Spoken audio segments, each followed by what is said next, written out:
Flores adalah pulau yang indah. Dari namanya saja, sudah diketahui betapa pulau ini sangat eksotik. Flores berasal dari kata bahasa Portugis yang artinya Tanjung Bunga. Dari akar kata itu, Flores akhirnya juga disebut Nusa Bunga atau Pulau Bunga. Nama Flores secara resmi dipakai pada zaman penjajahan Belanda, yaitu tahun 1636 oleh Gubernur Jenderal Hindia Belanda, Hendrik Brouwer. Sebelum invasi bangsa Eropa ke Flores, masyarakat setempat menyebut pulau ini dengan nama Nusa Nipa atau Pulau Ular. Pemberian nama itu merujuk pada bentuk pulau mungil di selatan Indonesia ini yang mirip ular, di mana bentuk tubuh pulau ini mengecil dari barat ke timur. Di ujung barat, tubuh pulau Flores umumnya lebih besar dan makin ke timur bentuknya makin kecil, lalu melengkung seperti ekor ular. Jika lebih teliti, sebetulnya bentuk pulau Flores lebih mirip kalajengking yang memiliki kepala besar dan ekor kecil dan melengkung ke samping. Flores memiliki luas sekitar 14.300 km persegi, berada persis di perbatasan laut antara Pulau Sumbawa, Nusa Tenggara Barat. Terlalu indah untuk melukiskan keindahan alam di Pulau Flores. Salah satunya adalah keindahan alam di Labuan Bajo dan Danau Kelimutu di Kabupaten Ende. Dua destinasi wisata ini selalu menjadi target para pelancong internasional ke NTT. Selain itu, ada banyak destinasi wisata menarik lainnya yang tak kalah eksotik. Selain alam yang indah, Flores memiliki kekayaan budaya dan bahasa yang luar biasa. Hampir tiap kabupaten, kecamatan, dan desa di Flores memiliki tradisi budaya dan bahasa yang berbeda-beda. Kekayaan budaya di Flores bisa terungkap dari banyak rumah adat dan tenun ikat yang tersebar di seluruh wilayah Flores. Tenun ikat bukan hanya simbol kebudayaan, tetapi memiliki makna yang luar biasa bagi kehidupan masyarakat Flores. Tenun ikat jika dikenakan akan merepresentasikan kegagahan, keanggunan, keberanian, dan kewibawaan seorang perempuan dan laki-laki Flores. Ini yang membuat Flores makin epik untuk dikisahkan dalam kata-kata.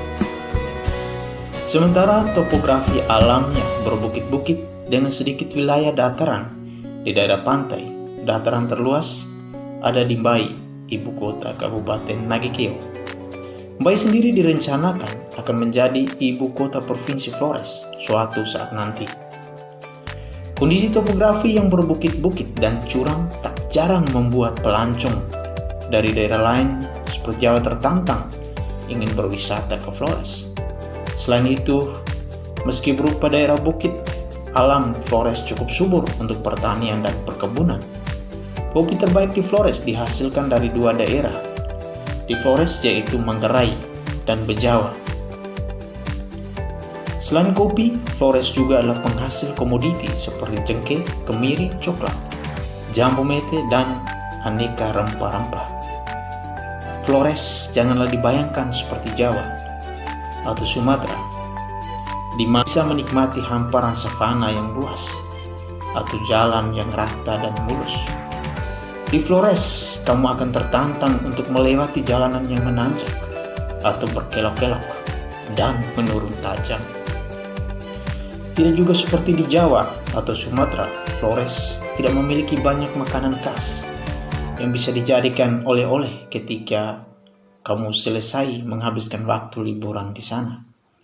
Yang bisa kamu dapatkan untuk jadi oleh-oleh hanyalah pompiang dari Manggarai atau arak dari Bejawa dan Maumere.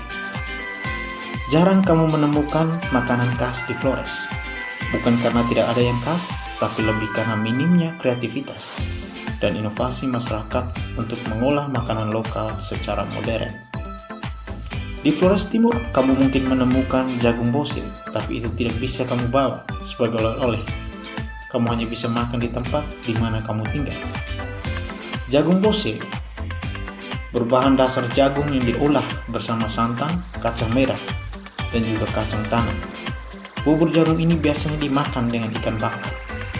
Makanan lainnya adalah rumpu rampe, yakni makanan berbahan dasar bunga pepaya yang ditumis dengan bahan-bahan lainnya, seperti daun pisang, daun jambu biji, daun ubi, dan sejumlah rempah. Dan yang paling penting, secara genealogis, ras orang Flores berasal dari banyak suku bangsa. Ada yang merupakan turunan dari suku Melanesia, Melayu, dan juga India.